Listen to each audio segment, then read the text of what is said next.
Well, earlier this evening, the chairman of the Board of Corrections made it clear he is not resigning. In a special meeting, the board voted to reaffirm their retention of a special counsel.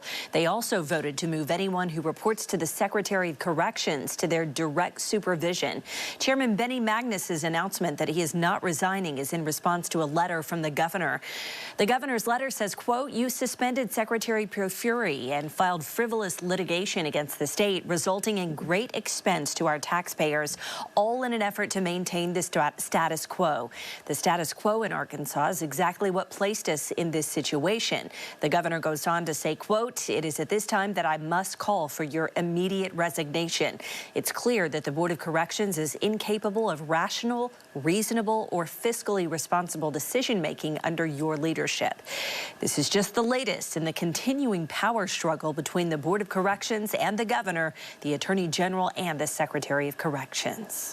Let's go back 1 week. The Arkansas Board of Corrections suspended the state's corrections secretary, Joe Profuri, and sued the state over a new law removing the board's ability to supervise him, a law that board members say directly contradicts with the state constitution. Profuri told reporters that he planned to remain at work and answer to the governor. That's after the Sanders administration's plans to move forward with opening hundreds of new temporary prison beds that the board had not approved. Governor Sanders last month publicly criticized the board for not fully approving the request for temporary beds. In a lawsuit, attorneys for the board said the governor's plan to move forward with those temporary beds would jeopardize the safety of inmates and correction staff. The board says facilities are already overcrowded and facing staff shortages. On December 15th, the judge blocked the new law that took away the board's authority over the state corrections secretary. The ruling came the same day that Attorney General Tim Griffin filed a lawsuit against the board, accusing it of violating the state's Freedom of Information Act